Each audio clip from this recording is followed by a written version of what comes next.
In quest'ultimo anno la città l'ha vista risollevarsi?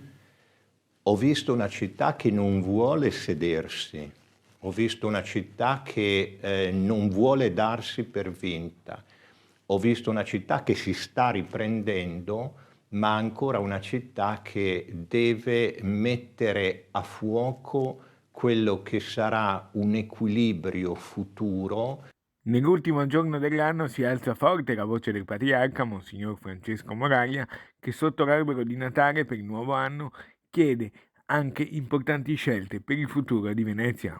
E non parlo solo di sostenibilità ambientale, e questa la mettiamo in conto e la diamo per scontata, ma anche per quello che riguarda la vocazione di Venezia, che non è solo da guardare dal punto di vista qualitativo, ma anche dal punto di vista dei flussi quantitativi.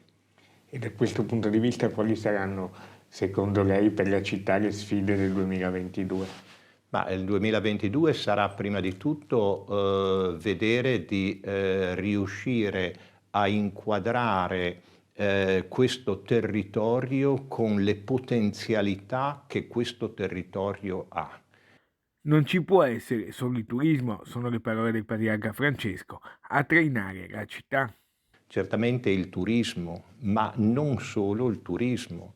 Si parla di Venezia come capitale internazionale di una sostenibilità ambientale.